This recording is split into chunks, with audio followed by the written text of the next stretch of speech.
Hello there. Welcome to my weekly meditation. I am Reverend Devon, and if you are looking to nurture a progressive faith and are open to a second opinion, please know that no matter who you are or where you are in your life journey, you are welcome in this place. And so please also feel free to like and subscribe and share these messages with anybody you feel called to. Our reading this week is from Mark 16, verses 1 through 8. When the Sabbath was over, Mary Magdalene and Mary, the mother of James, and Salome brought spices so that they might go and anoint Jesus. And very early on the first day of the week, when the sun had risen, they went to the tomb. They had been saying to one another, "Who will roll away the stone for us from the entrance of the tomb?" When they looked up, they saw that the stone, which was very large, had already been rolled back. As they entered the tomb, they saw a young man dressed in a white robe, sitting on the right side, and they were alarmed. But he said to them, "Do not be alarmed. You are looking for Jesus of Nazareth, who was crucified. He has been raised. He is not here. Look, there is the place they laid him. But go, tell his disciples, and Peter, that he is going ahead of you to Galilee. There you will see him, just as he told you." So they went out and fled from the tomb, for terror and amazement had seized them, and they said nothing to anyone, for they were afraid. Hello, sisters and brothers. Welcome to our weekly meditation for Holy Week 2024. This is definitely an important time within the Christian liturgical calendar. It's really our most holy of holy holidays. And the reason is because it's really perfectly sums up what the message of Christ was, which makes sense. Jesus' ministry in Jerusalem was meant to be the icing on the cake that he presented to humanity. The statement that he made about God's love being able to triumph over evil and hatred was all summed up through his ministry, his death, and his resurrection. A lot of Easter is a faith statement by Christians. We put our faith in the promise of Christ that the love in our hearts and the love in the world and the love of God will overcome the hatred within our hearts and the hatred within the world. But at times that can feel far off. It feels like the effort that we put into trying to make the world better isn't going anywhere, and it makes sense that every now and then you lose heart. Easter is a time for us to refill that hope within our hearts, and I do think that that is a very important practice that all people of faith should be partaking in when we are able. And so I do pray that you are able to find a little bit of hope, put a little bit of faith and love as we go through this week. Our job is to refill that tank that helps you find the strength to do good within the world. And we're going to do that by talking about this passage from Mark 16, which is about Mary Magdalene, Mary, mother of James, and Salome, three of the women who were there at Jesus' crucifixion, finding Jesus' tomb empty, and how things went from there. In this passage from Mark 16, we see three of the women who were present at Jesus' crucifixion, checking in on him after the Passover celebrations week is over. People are going home, things are settling down. They go to the tomb where Jesus is interned to check up on his body, to put some oils and things on him, keep him from, getting funky. And they find the tomb open. The passage tells us that they are alarmed, which they should be. The possibility that somebody would desecrate the tomb of somebody like Jesus was very high. Rome had made a statement by giving him a public execution, but they didn't have to stop there. And I think that it makes sense that we find Mary, and Salome in a very negative space in this passage. They had just seen a person whom they believed was going to transform the world put to death. That is a very permanent type of statement that Rome made, and it seemed like Rome had won. The idea that Jesus would come back to life, honestly, was unbelievable.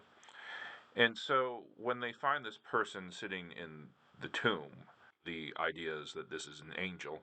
What's happening here is something unbelievable and something miraculous. Now, whether or not this is how it actually played out, I don't think that that's as important as what the message is here. The idea that love and peace and justice can transform the world often does seem unbelievable when confronted with the animosity, the hatred, the anger, the reluctance to change that we find within the world. We who are trying to do good within the world often find ourselves up against odds that feel very final, like the Roman Empire putting Jesus to death. But the message of Christ is that God's love is something that, honestly, from our perspective, can seem unbelievable. But still, it is safe for us to put our faith in it. We need to be able to put our faith in it if we want to see the world transformed into something better. If we want to find the energy to keep on doing good. And so the symbol of Jesus rising from the grave, defeating the cross, this is a very important message within Christianity. It's literally the symbol in which we define ourselves. Love defeats death. Good defeats evil. And this is a belief that we should try to live our lives by. I've noticed lately in Vermont, as we struggle with an affordability crisis, as we struggle with an opioid crisis, as we struggle with a housing crisis and a poverty crisis, is a growing sense of apathy within the people living here to help their neighbors. The fear of the changes that are happening, the instinct to look out for yourself over others seems to be slowly creeping up on people. And I find that idealistic neighborliness that we often define ourselves through here in Vermont seems to be kind of drifting out the window. I find it concerning. And I see this represented in different ways. I find that, for instance, in the community that I live, people are talking about rising crime rates within Burlington. They're not really paying attention to the fact that people are struggling with poverty in Burlington. They don't pay attention so much to the fact of desperation within Burlington. They just know that they don't want our town to be like Burlington. There's a lot of people who are afraid of that in Burlington as well. I think that it's important for us to try to understand the root causes of things like rising crime rates and not to assume that crime just happens because people are bad or people are scary, or assuming that crime is inherent to a certain group of people or a certain community.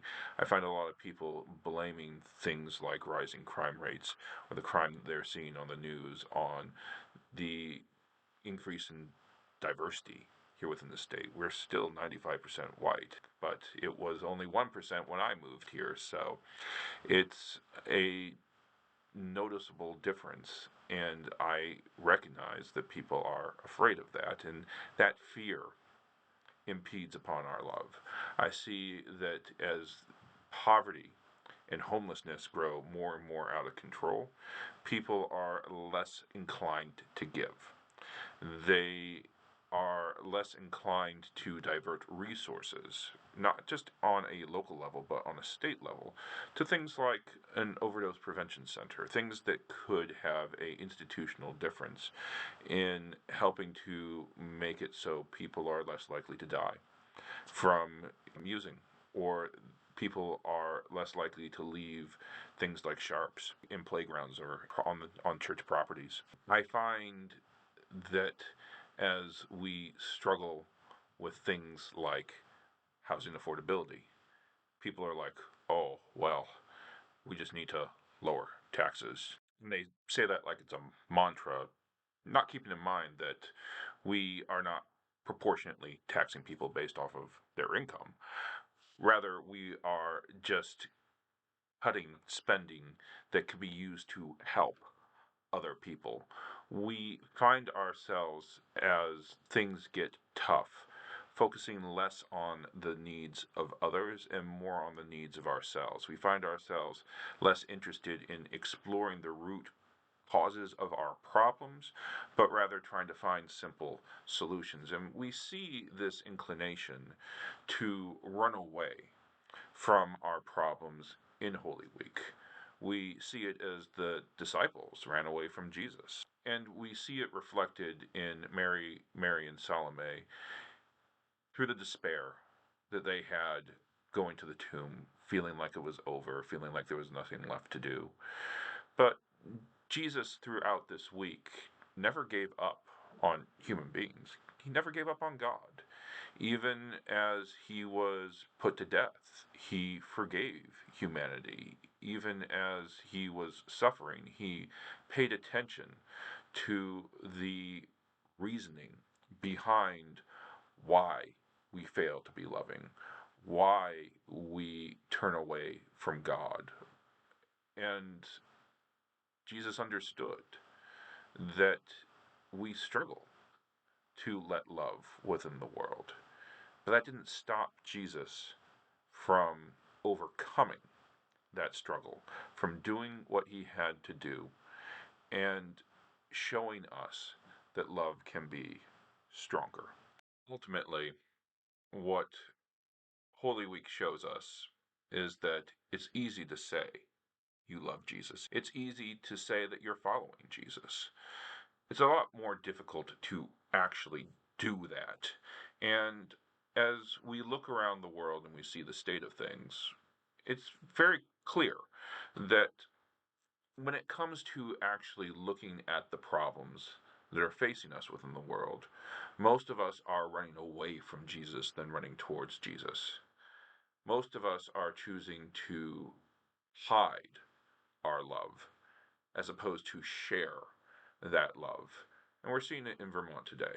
I think that we need folks who are willing to break that instinct to run away from our problems. And we need more folks who are willing to walk that difficult path that Jesus did and to face those problems, to be willing to sacrifice a bit in order to try to fix the problems that we see reflected through us into the world. You know, here in Vermont, there are people who are going to places like Jump, getting out there into the community, engaging with people who are struggling, even though there doesn't really seem to be any end to the crisis of poverty in sight. There's still people reaching out to realtors, people who own rental units, legislators and representatives in the state house to try to do something about the housing affordability crisis, even though it's difficult to get folks who really are profiting from the housing situation here in Vermont to make changes that benefit everybody. There are still people who are advocating for climate change and trying to move climate legislation and policies along fast enough for us to avert the worst results of this crisis. Even though society is dragging its feet, there are still people within the world who are speaking up for social and racial justice, even though we see society backsliding on the freedoms that we afford to women, people of color, and to folks in the LGBTQ plus community. We see a resistance in society today to embrace love that comes through transformation, through having to change ourselves to understand just how much God loves us and just how much Christ loves us. We find ourselves not wanting to approach Jesus Christ. We find ourselves not wanting to have to struggle with what that will do to us. But that change will come if we don't give up. And eventually, the story of Easter tells us that that message of love will break through even the most hardened of hearts, even those who don't think their hearts have hardened. Yes, people can be jerks, but that's not who we are at our core. As long as we don't give up on believing that love exists within every human heart, as long as we don't give up on trying to give people the opportunity to live into their best selves, as long as we are not willing to remain silent in the face of injustice and hate and corruption within the world, eventually evil needs to break. And eventually a miracle will occur. And the world will change for the better. That is fundamentally the message of Easter. And that is fundamentally what we see reflected in passages like Mark chapter 16. Things may look bad, but there is love out there. There's a light beyond our field of view that is ready to reach us as long as we are willing to keep working at it.